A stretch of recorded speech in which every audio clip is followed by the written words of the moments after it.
During his 35 years on Vancouver radio, Jack Cullen has amassed the largest private collection of tapes and records in North America. He's also collected a reputation as a fast-talking, fast-living entertainer whose life is his show. He's interviewed everybody who's anybody in the celebrity world, except for Frank Sinatra. And his late-night radio show has become an institution. There are thousands who won't go to bed without him. Jerry McIntosh reports. I'd like to see more broadcasters like myself. No, I'm modest today, aren't I? No, but no, I'd like to see more variety in music, more variety in broadcasting, truly. In the early 60s, Jack Cullen had been on a roll for 15 years, the king of nighttime radio. His CKNW Owl Prowl show still is on top 20 years later. My God, we finished together. You know, something that's big in records these days, it really started with the RCA people. They called it Hooked on Classics. Then they came up with Switched on Swing, and now Hooked on Swing. Really, from New York City, it's Les Elgert in the orchestra. And here's a medley of big band classics, the stuff that I like, even if you don't. Cullen plays the oldies, anything from the 20s on up. But he's not just a disc jockey, he's an encyclopedia of music. He's been collecting records since he was a kid, and the collection has already passed the 500,000 mark. But in those early days, he didn't always pay for the records. Longtime buddy Bobby Hughes. He was into one of the record stores one day, and he tried to get a 12-inch record, and at that time our technique was stuffing them down the front of our pants. And he had a 12-inch, 78 of course, and as he was walking out of the store it broke. And his story is that he had to get out of the store before the pieces fell down his pant leg. Typical of Jack. I think it's quite right that he was Peck's bad boy of radio. Yeah, we used to sometimes put two into one. How'd you know that? Oh, sure. Oh, I was a larcenous little devil. Absolutely. We'll be back after sports and news from NW 98 on somebody's dial. If you want it, get it, has always been Cullen's motto.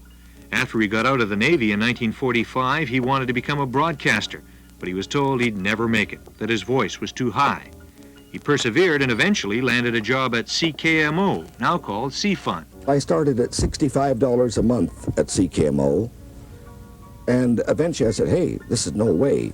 So I came to the station and said, give me the entire evening, give me no salary, I'll go on the street and sell my own time, which I did. And within 6 months to a year, I was making 3 to 4 times what these professional announcers were making at that time. We've got 2 hours of the Owl Prowl. Tonight's Owl Prowl, of course, will end up on the top of Grouse Mountain, which is a devil of a place to end up this time of the night. I'm sure it's going to be cold, 30 degrees or something. Anyway, till 1 o'clock in the morning, you're stuck with it. We're broadcasting from the studio in downtown Vancouver, and while that first record is on, we're going to run quick out of the studio, out onto Hornby Street, hop into a radio-controlled car, over the Lionsgate Bridge, up Capilano Road, onto the chairlift. Gee, I'm making it sound simple. Actually, I dread this. In the meantime, folks, don't tune away. We'd like to have 3 or 4 listeners. On CKNW, Cullen took his radio show out on the town. He did broadcasts from a taxi, a nudist colony, while babysitting a contest winner's kids, and at one point did the show while he was chased all over town dressed as an Easter bunny. And along with the music and the stunts came celebrity interviews. But for those that didn't see it, by golly, we'll have to find out the hard way, or the pleasant way, should I say, from Tommy Dorsey himself tonight. I believe the man even played trumpet at one time. That's correct. My first instrument was the trumpet. Did a very bad job on that. My father kept putting me on different instruments till I finally wound up with the trombone, against my wishes. My fascination with interviews is part of the music, it's part of the scene, it's part of the job. And once in a while, I like a little tape souvenir of these people. And it's nice when somebody like, say Jimmy Durante passes away, that I can say, hey, here is his life story as he told it to me. And God bless them. I hope a few of them stick around for a few years. I hope I stick around for a few years. Ladies and gentlemen, here's Bing Clark. Why, good evening, and who are you, sir? Cullen's my name, Jack Cullen. I represent, you might say, the joke. You a jockey? Pardon? You a jockey? I'm a jockey, yeah. Which hand do you whip with? K-Star, what a difference a day made. There's Les Paul. I think really in this day and age, I think it's more of my program material as against the smart pardon the expression, the smart-ass disc jockey of the 50s, the 40s, the 50s, and the 60s. Oh my God, the 70s too, yeah. Bonnie McFarlane once said, I'm the most professional unprofessional. I think we'll leave it right there, eh?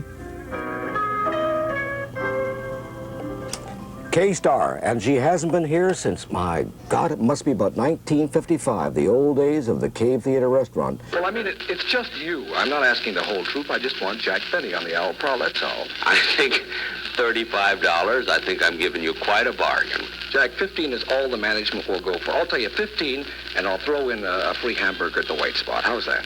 Good evening, ladies and gentlemen. This is Pierre Cullen, the famous French egg cooker.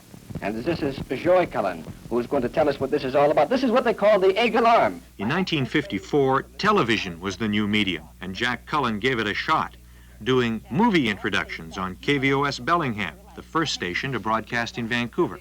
And my name is Jack Cullen, and this is the Owl Prowl Theater. And I really do think we have a terrific show for you tonight. Now, all kidding aside like this, I really do think we have a tremendous... We'd like to welcome you to 1 Million BC, and we'll be back in a few minutes to tell you just why we think you should buy cars from Camel Motors. In the meantime, our stars tonight are Carol Landis and Victor Mature, so now on with 1 Million BC. Cullen was blackballed by the Musicians Union for taping concerts without their permission, once even hiding a tape recorder under the stage at a Sinatra concert. But throughout all the madness, he kept building his collection and his knowledge of music. Sun columnist Denny Boyd. If you happen to ask Jack what was that record, he'll tell you who the artist was, what the song was, who wrote the song, who wrote the words, who wrote the lyrics, when it was recorded, what year, what day, what label, and chances are he could give you most of the sidemen who were in the studio orchestra. John Francis Cullen, the boy disc jockey, here to make an utter fool of himself as usual for the next 3 hours. Jack Cullen's all alone in his own studio when he tapes his show these days, but it wasn't always that way. I didn't go to a broadcast every night. I went to a party every night. Every night was a party. Every night you come in, you put your specific jug on the table, and away we went, and it went till all hours. Sometimes long after he was off the air, we were still going. If you know Jack, you know him socially. If you, because by which I mean if you become a friend of Jack's, you're going to party with Jack, and that can be a fairly traumatic experience. You have to sort of pace yourself on that. Admired him as a professional always, but enjoyed partying with him. Good evening, ladies and gentlemen. Oh, thank you very kindly, dear. Wonderful. We have a fine show for you tonight. It's entitled The Private Life of Don Juan. I think you'll enjoy it very much. And once again, this is Jack Cullen back with my harem, and we're going to be here for the entire show. What's going to happen in between the time that you're watching the show and in between the time the next reel, well, I leave it to your imagination. But over the years, the partying took its toll on Jack. Oh, there's been slurry nights. It still might happen again. If you're once a boozer, you're always a boozer. I protect much better today than I ever did before. A lot of the times in those days, people used to say, I wonder if he's going to be hammered tonight. What kind of a show are we going to get? They never knew from night to night what the devil to expect. But that's okay. I didn't know either. I didn't know the crew that were going to come in. I didn't know how much sauce they were going to bring in. I didn't know my limitations. That's yesterday. That doesn't happen anymore.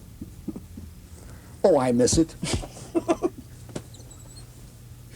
Also, very briefly, we'd like to ask what are Marilyn Monroe's future plans when she gets back down south?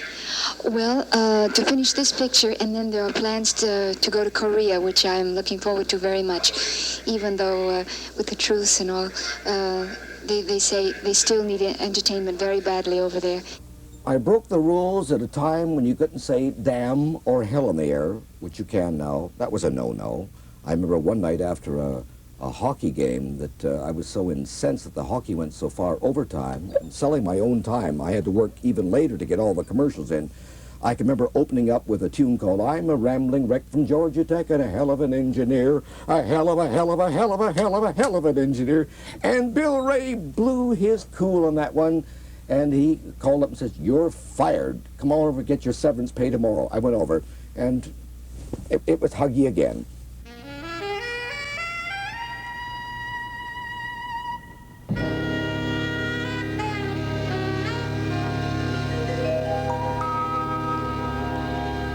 Earl Bostic with the old, and I still love that thing. I remember we used to have a club in town, by the way, called the Harlem Nocturne, and that was their theme. Yeah, I broke every damn rule, I admit it, but I achieved, and I sustained. That's the main thing, I sustained. 10 years ago, Cullen celebrated his 25th anniversary on the Owl Prowl, and it was party time again in the studio for some old buddies. You know something? I never throw a thing away. I have underwear from 1941. I'm wearing it tonight. Oh, this is the story of a man whose fame has spread far and wide. Jack Cullen is his name. He's the bad boy of N.W. He seems to have that knack of getting into trouble. Then Bill Hughes just blows his stack. He has this social club, and every night he's there. They do a lot of crazy things that no one else would dare. Now, Cullen once had an exotic dancer do a full strip in his studio while he gave a play-by-play description on the air. But interviews have always been his greatest thrill. Bob Hope was his best, he says, and Tony Bennett the worst.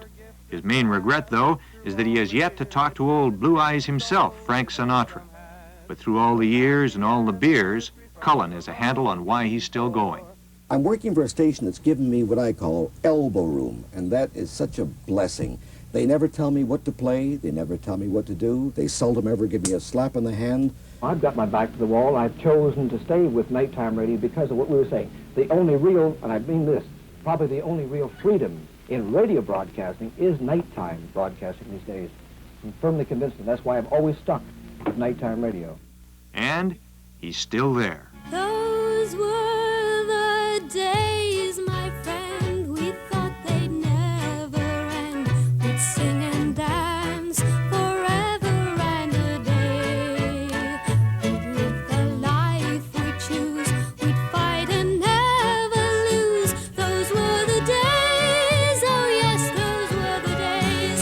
Da, da, da, da, da, da. Well, Jack's interview collection may soon be complete. He's now negotiating for a short chat with Frank Sinatra.